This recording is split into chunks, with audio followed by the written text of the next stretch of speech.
آپ نے سنا ہوگا حضور نے سورہ رحمان کے بارے میں فرمایا ہے، سورۃ الرحمان عروس القرآن، یہ سورہ رحمان جو ہے یہ قرآن کی دلہن ہے۔ جیسے دلہن کو آپ خوشنما لباس پہناتے ہیں، آراستہ پیراستہ اس کو گہنے اور اس کو زیور پہناتے ہیں، تو جس طریقے سے سجاتے ہیں آپ دلہن کو، اللہ تعالیٰ نے ایک سورت قرآن مجید میں یہ ایسی رکھی ہے سورہ رحمان کہ اسے خوب سجایا ہے۔ اس میں الفاظ کا در و بست، اس کا اپنا ایک ڈیوائن میوزک ہے۔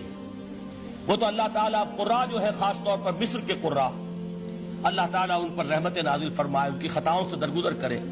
جس طرح قرآن کے انٹرنسک میوزک کو انہوں نے واضح کیا ہے، واقعہ یہ ہے کہ اگر یہ لوگ نہ ہوتے، شیخ عبد الباسط محمد عبد الصمد، شیخ محمود خلیل الحصری، یہ لوگ کہ جنہوں نے قرآن کے اس غنا میوزک، یہ لفظ جو ہے آپ حیران نہ ہو کہ میں یہ کوئی شاید توہین کر رہا ہوں قرآن کی، حضور نے یہ لفظ استعمال کیا ہے، تغنو، اس قرآن کو اچھی سے اچھی خوشلہانی کے ساتھ پڑھو۔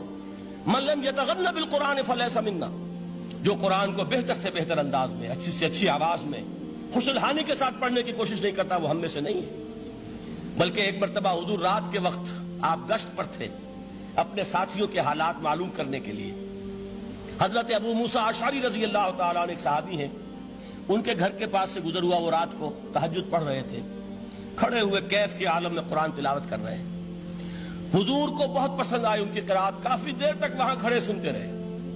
اب انہیں کیا پتا کون سن رہا ہے، بالکل اسی طرح سمجھ لیجئے ایک بات یاد آئی ہے، حضور فرماتے ہیں کہ جس طرح کان لگا کر اللہ قرآن کو سنتا ہے، کسی چیز کو نہیں سنتا۔ ہمیں نظر نہیں آتا نا، ہمیں معلوم نہیں، ہم قرآن پڑھ رہے ہیں تو سننے والا کون ہے؟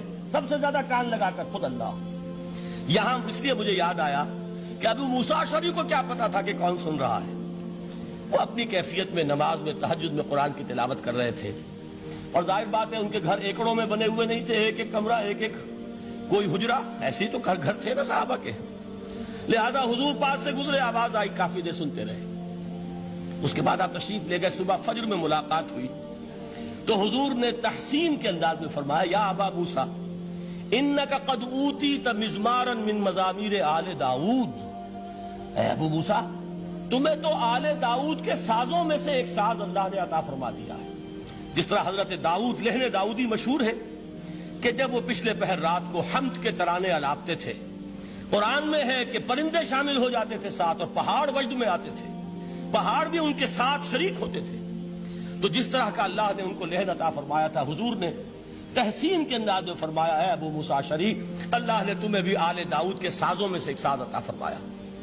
بہرحال قرآن مجید کا جو یہ میوزک ہے، قرآن کے الفاظ کا جو حسن ہے، جہاں تک حسن معنوی ہے وہ تو ہر لفظ میں ہے، لیکن یہ حسن ظاہری، حسن صوتی، حسن لفظی، یہ اپنے کلائمیکس پر آپ کو نظر آئے گا سورہ رحمان میں۔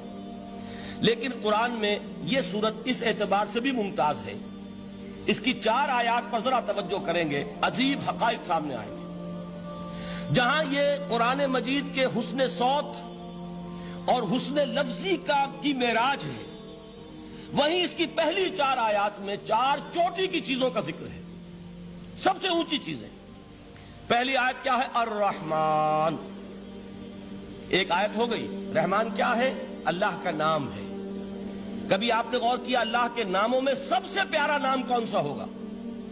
رحمان۔ کیوں؟ اس کا مادہ کیا ہے؟ رحمت۔ ہمیں سب سے بڑھ کر جس چیز کی ضرورت ہے وہ کیا ہے؟ رحمت خداوندی۔ نام اچھی طرح سن لیجئے اس حضور کے قول کو۔ حضور فرماتے کوئی شخص جنت میں مجرد اپنے عمل کی بنیاد پر داخل نہیں ہو سکے گا جب تک کہ رحمت خداوندی دستگیری نہ کرے۔ کسی صحابی نے بڑی ہمت اور جرأت کا ثبوت دیا کہ پوچھ لیا، کیا حضور آپ بھی؟ جب آپ نے فرمایا کوئی شخص داخل نہیں ہو سکتا جنت میں محض اپنے عمل کی بنیاد پر جب تک کہ رحمت خداوندی جو ہے وہ دستگیری نہ فرمائے۔ پوچھا گیا کیا آپ بھی؟ آپ نے فرمایا ہاں میں بھی۔ آپ انداز کیجئے کہ اگر محمد الرسول اللہ بھی رحمت خداوندی کے ضرورت مند ہوں تو تاب دیگراں چے رسد، ہماری تو سب سے بڑی ضرورت رحمت خداوندی ہے۔ اب یہ رحمت جو ہے قرآن مجید میں اللہ تعالیٰ کی یہ شان 2 الفاظ کے ذریعے سے آتی ہے، رحیم اور رحمان، اور کوئی مادہ نہیں ہے جس سے 2 نام بنتے ہوں اللہ کے۔ لیکن یہ مادہ ہے واحد رحمت کا کہ جس سے رحمان بھی ہے رحیم بھی ہے۔ رحیم صفت مشبہ ہے، رحمت دائم ہو جائے گی، مستقل ہوگی تو رحیم کہیں گے، اور رحمان اس میں رحمت کی ہے وہ شان ہے کہ جیسے ٹھاٹھے مارتا ہوا سمندر ہو، ہیجان کی کیفیت، طوفانی کیفیت، رحمت خداوندی کا طوفانی جوش، وہ ہے رحمان۔ آپ تو رہتے اس علاقے میں ہیں، آپ کو معلوم ہے عرب اگر بھوکا مرا جا رہا ہو تو کیا کہے گا؟ انا جوعان۔ پیاسا مرا جا رہا ہو انا عطشان۔ بہت غضبناک ہوگا غضبان، غضبان آصفہ قرآن میں آیا ہے، بہت غضبناک۔ رحمان جس کی رحمت جو ہے جوش میں ہے، ٹھاٹھے مارتے ہوئے سمندر کے مانند۔ تو یہ اللہ تعالیٰ کے ناموں میں سب سے پیارا نام۔ اب آگے چلیے، الرحمن علم القرآن، رحمان نے قرآن سکھایا۔ رحمت خداوندی کا سب سے بڑا مظہر، رحمان کی رحمانیت کا سب سے بڑا مظہر قرآن ہے۔ ان میں جو منطقی ربط ہے اس کو سمجھتے جائیے۔ اچھا آپ یہ سوچئے، جو علم بھی انسان کو حاصل ہوا وہ کس نے دیا؟ اللہ نے۔ سائنس کا علم کس نے دیا؟ اللہ نے۔ علم آدم الاسماء کلہا، وہ علم الاسماء جو حضرت آدم کو دے دیا گیا تھا ازل میں، یہ اسی کا ظہور ہے، یہ اسی کی ایکسفولیشن ہے جو ہو رہی ہے اور ہوتی رہے گی ابھی۔ اور دوسرے علم ہے وہ کس نے دیے؟ اللہ نے دیے۔